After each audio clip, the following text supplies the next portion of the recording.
হলো ওরা যারা আল্লাহর জামিনে বেহায়া বেপরদা নির্লজ্জা হয়ে কন্টেন্ট ভিডিও বানিয়ে ফেসবুকে ছাড়তো।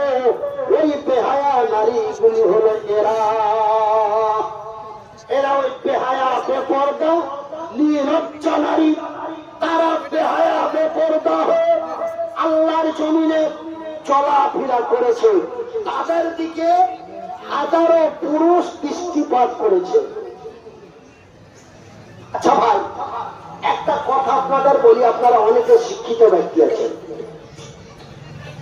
একজন নারী যখন তার বয়সটি 15 হয়ে যায়, তখন সেই নারীটা পূর্ণ যুবতী হয়ে যায়।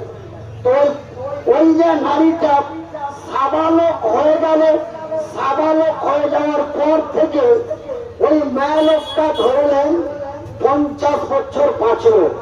তো 50 বছর থেকে আপনার 15 বছর বাদ দিয়ে দেন, কয় বছর হলো? 35 থাকলো। কয় বছর? 35।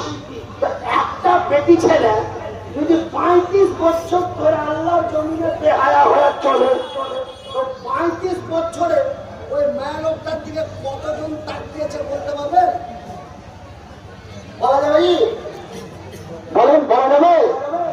বলা যাবে না। ঠিক আল্লাহর নবী তাদের পেটের মধ্যে এত বাচ্চা দেখলেন, সেই বাচ্চাগুলি গুণে দেওয়া সম্ভব নয়। পেটের মধ্যে শুধু কিলবিল কিলবিল করছে, আর ওইভাবে বাচ্চা প্রসাব হচ্ছে।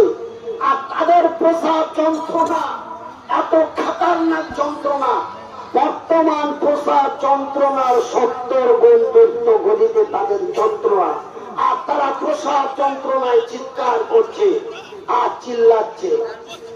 আমার ভাইরা, আমার মায়েরা, আপনারা হলেন আমার মা, আমি আপনাদের সন্তান। আপনাদের পায়ের নিচে আমাদের জান্নাত। তাই বলি আমার মায়েরা, আল্লাহ সত্য, আল্লাহর নবী সত্য, আমার নবী যাহা বলেন তাহাও সত্য। আল্লাহর নবী দয়ার নবী, বিশ্বের নবী জাহান্নাম দর্শন করতে যে এমন বেহায়া নারীদের শাস্তি দেখে আসলো। আমার মায়ের, আমার বোনেরা, আমার ভাইয়ের, আমার বন্ধুরা, আজকে আমরা সামান্য টাকার লোভে পড়ে, কত টাকা? সামান্য টাকার লোভে পড়ে আমার স্ত্রীকে সোশ্যাল মিডিয়ায় তুলে দিয়েছি। কথা ঠিক কিনা বলেন? এই সামান্য টাকার লোভে পড়ে কিছু